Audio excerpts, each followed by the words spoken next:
warahmatullahi wabarakatuh. Perkenalkan, nama saya Mahanani Retno Pembayun dengan nomor induk mahasiswa 402190145, kelas Perbankan Syariah E semester 5, dengan dosen pengampu Ibu Yulia Anggraini, SAB MM. Di sini saya akan mereview materi dalam mata kuliah penelitian kualitatif dari pertemuan pertama hingga pertemuan sebelum ujian tengah semester. Yang pertama, data dan sumber data penelitian kualitatif. Pengertian data. Pertama, menurut Ralston dan Reilly, data didefinisikan sebagai fakta atau apa yang dikatakan sebagai hasil dari suatu observasi terhadap fenomena alam. Kemudian yang kedua, data yaitu sesuatu yang belum diolah dan belum dapat digunakan sebagai dasar yang kuat dalam pengambilan keputusan, menurut Prasojo dan Rianto. Kemudian yang ketiga, data adalah fakta yang diamati peneliti yang diberikan oleh suatu situasi tertentu. Data terbentuk dari karakter yang berupa alfabet, angka maupun simbol khusus. Kemudian sumber data. Sumber data diklasifikasikan menjadi dua bagian. Yang pertama data primer dan yang kedua data sekunder. Apa yang dimaksud dengan data primer? Data primer menurut Sugiono, data primer yaitu sumber data yang langsung diberikan data kepada pengumpul data. Data dikumpulkan sendiri oleh peneliti langsung dari sumber pertama atau objek penelitian dilakukan. Peneliti menggunakan hasil wawancara yang didapatkan melalui informan mengenai topik penelitian sebagai data primer. Adapun tiga dimensi penting yang terdapat dalam data primer. Yang pertama yaitu kerahasiaan, yang kedua struktur, dan yang ketiga model koleksi. Kemudian metode apa saja yang digunakan dalam data primer? Metode yang digunakan adalah interview atau wawancara, kemudian observasi, kemudian kuesioner atau angket. Kemudian data sekunder. Data sekunder adalah sumber data yang tidak langsung memberikan data kepada pengumpul data, misalnya lewat orang lain atau lewat dokumen. Data sekunder adalah data yang diperoleh atau dikumpulkan peneliti dari berbagai sumber yang telah ada. Peneliti sebagai tangan kedua. Data sekunder dapat diperoleh dari berbagai sumber seperti Biro Pusat Statistik atau BPS, buku, laporan, jurnal, dan lain-lain. Adapun metode yang digunakan dalam data sekunder yaitu dokumen. Dokumen merupakan bahan tertulis atau benda yang berkaitan dengan suatu peristiwa atau aktivitas tertentu seperti arsip, database, surat-surat, rekaman, gambar, benda-benda tertentu.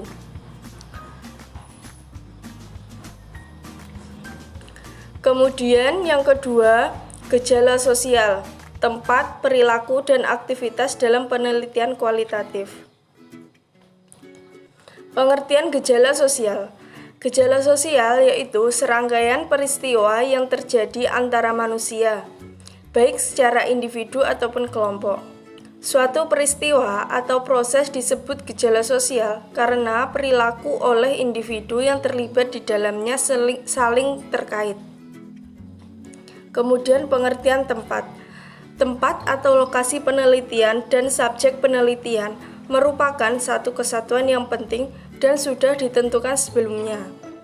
Menurut Miles dan Haberman, pembahasan mengenai para partisipan dan lokasi penelitian dapat mencakup 4 aspek, antara lain setting atau lokasi penelitian, aktor atau siapa yang akan diobservasi, kemudian peristiwa atau kejadian yang dirasakan oleh aktor, dan yang terakhir yaitu proses atau sifat peristiwa yang dirasakan oleh aktor.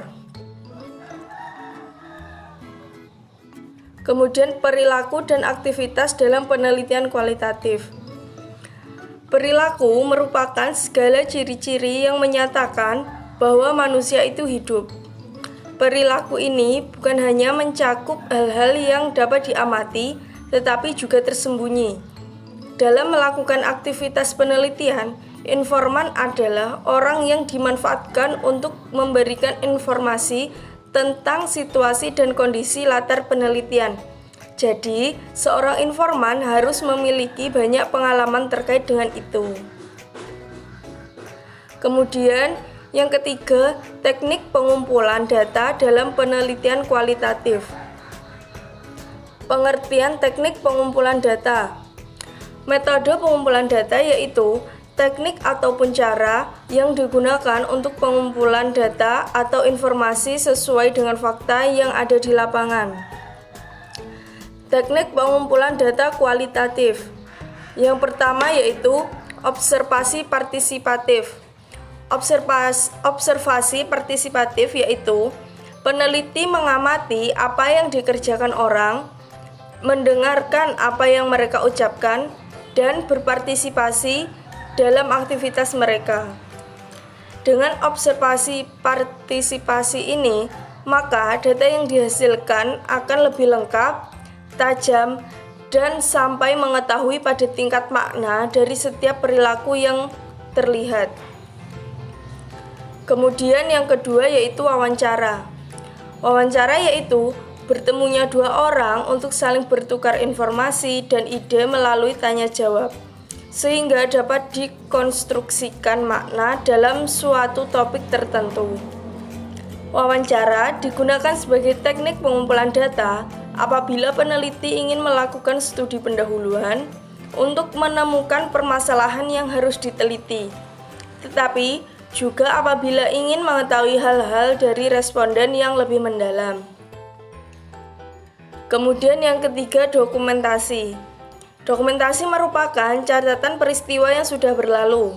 Dokumentasi bisa berbentuk tulisan, gambar, atau karya yang lainnya. Kemudian yang terakhir yaitu FGD atau Focus Group Discussion. FGD yaitu pendekatan yang dilakukan untuk mengumpulkan data atau informasi.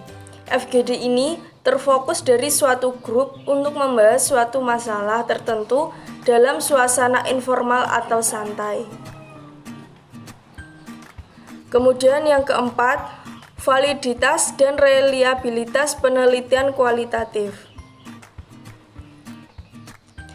Apa itu validitas dan reliabilitas?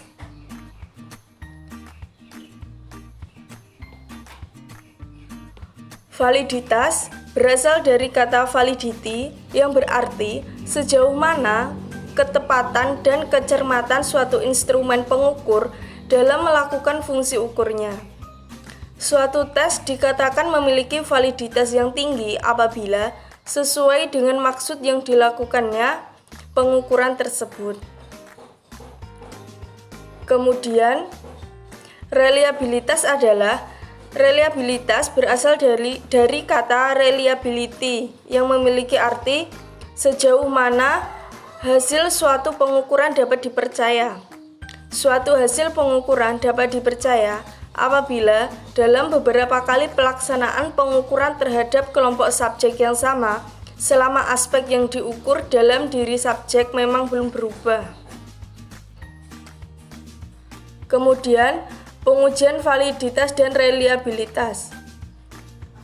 Yang pertama, uji kredibilitas. Uji kredibilitas yaitu kepercayaan terhadap data hasil penelitian kualitatif antara lain dilakukan dengan perpanjangan pengamatan, peningkatan ketekunan dalam penelitian, triangulasi, diskusi dengan teman, analisis kasus negatif, dan member check. Kemudian yang kedua yaitu uji transferability. Transferability merupakan validitas eksternal. Validitas eksternal menunjukkan derajat ketepatan atau dapat diterapkan hasil peneliti ke populasi pada saat sampel tersebut diambil. Kemudian yang ketiga yaitu uji dependability. Uji dependability dalam penelitian kualitatif juga disebut dengan reliabilitas. Disebut penelitian yang reliable, yaitu ketika orang lain dapat mengulangi atau mereplikasi proses penelitian tersebut. Di dalam penelitian kualitatif, uji dependability dilakukan dengan melakukan audit terhadap keseluruhan proses penelitian. Kemudian, yang keempat yaitu uji confirmability. Uji confirmability berarti menguji hasil penelitian dan dikaitkan dengan proses yang dilakukan. Dalam penelitian kualitatif, uji confirmability hampir sama dengan uji dependability, sehingga proses pengerjaannya bisa dilakukan secara bersamaan. Selanjutnya, uji kredibilitas data.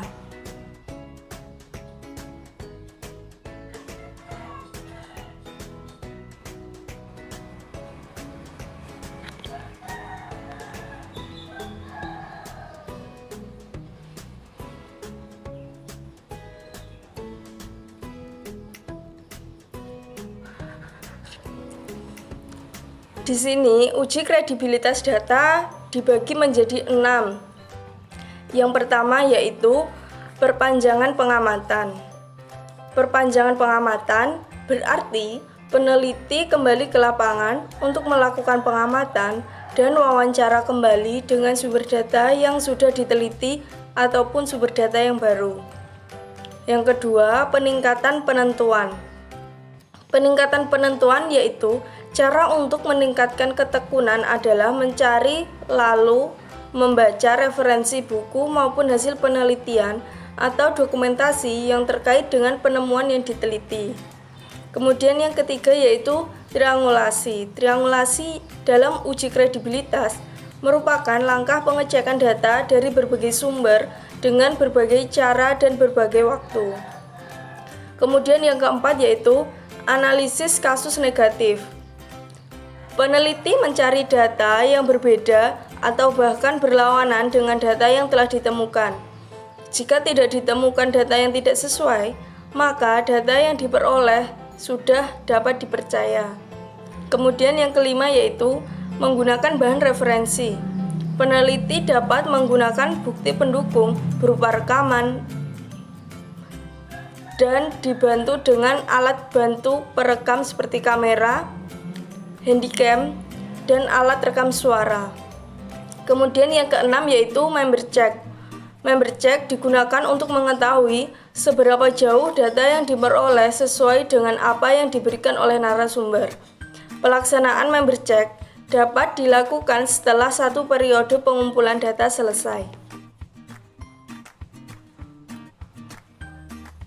Sekian review materi dari saya. Apabila ada kurang dan lebihnya saya mohon maaf. Terima kasih. Wassalamualaikum warahmatullahi wabarakatuh.